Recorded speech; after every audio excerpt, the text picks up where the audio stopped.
First, it was the chícharos. Grace has been eating potaje de chícharo, stewed garbanzos, as many as 5 times a week since she arrived in Cuba. The 7 months that she was inpatient at Julito Diaz, chícharos were often served at lunch and then again at dinner. And although they were usually the best of a bad meal, well, let's just say that anyone, even Grace, who was tolerant when it came to the food, I am, she would say, being cooked for and getting it free, even she got sick of eating the same thing 10 times a week. Here at the Hotelito, where the cooking is infinitely more appetizing, chícharos appear several times a week. So it is an unsuspecting Grace that rolls up to lunch, talks with Negi about this and that while the Cuban woman ladles the chícharos, sits alone looking out the dining room doors while fiddling with the spoon, absently noticing Rosita skipping some sing-song game, wondering whether Vilma is about, remembering Roberto singing in the car. But slowly, ever so slowly, she realizes that something tugs at her consciousness. She considers. Then she registers an aroma wafting up from her plate, the penetration of garlic, the sweet saltiness of tomato, the pungency of ají, the stubborn complacence of squash. Juices fill her mouth. She looks down, puzzled. The garbanzos float in the usual broth, thickened with spaghetti slightly colored by chunks of squash. She looks again, and this time, somehow the broth is glinting at her, hot and inviting. The spaghettis are holding their shapes, and she follows their firm S's for several baffled moments until she notices that she is staring at the squash, which stands up to her scrutiny, and the green pepper, which does not wilt. She lifts the spoon and eats. The stew glistens on her lips. The garbanzos, cooked perfectly, satisfy her teeth. The salty garlic swims at the back of her tongue. Her breathing increases. She begins to sweat. When her spoon scrapes the plate, she is bereft. Then it was the bloom.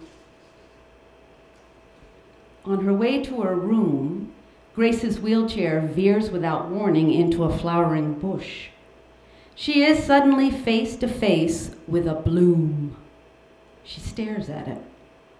How amazingly red it is. She rolls closer. How red it is, and closer. How red. She extends her hand and takes hold of the stem, tugs it towards her, and peers over the curve of the petal. Why, she thinks there's a world of color inside. Her head dips deeper. She sees how in the shaft a perfect pink star pulses, how from the center of the star the pistil thrusts up, shaking with yellow pollen. Grace closes her eyes, smells the wet earth that seeps into the red. And then Jaime is suddenly saying, "What's that yellow stuff on your nose?" Finally, there was the sun on her collarbone. It is one of those January Havana days when the sun quivers on the wind, the tangs of shadow rustling into sun and out again. Her hands reach absently for the wheels of her purple chair and push out the dining room doors, her bare arms one long fluid motion into that world fluttering with light. She sweeps across the patio, slowing to take the short ramp, then reaching back and pushing while turning effortlessly onto the path. She skates halfway to her room on the strength of one push.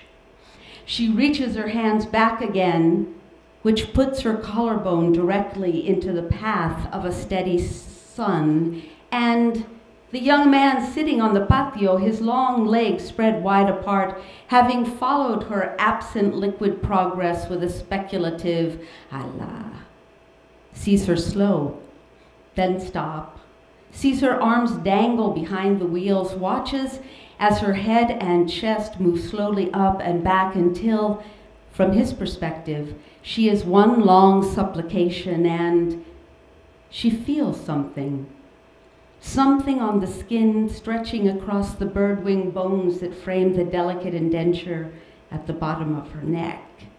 Feels something inside her skin, inside the fragrant corners of those bones. She considers. It is, she realizes, heat. A fine, insistent heat, pulsing steadily all the way into her bones. She lifts her face, stretches her neck, her shoulders up and back, and then she feels the sun everywhere, pooling in the center of her forehead, on her closed eyelids, on the thrust of her bottom lip, on the curl of her ear. And jumping the small patio wall 2 long steps finds him standing over her, and he is talking, saying anything. Nestor, mi nombre es Nestor, y te vi, and he is looking down into blue-gray eyes in which he first sees panic, then a gathering storm. And she sees a mustache and scrambles to sit upright. He is talking. Nestor, my name is Nestor, but she is wondering, why is he leaning over my chair? Why do I have to crane my neck? Why is he still talking? Why am I trembling? And she takes the wheels, mutters something, and pushes past him, and he stands looking after her, resolved.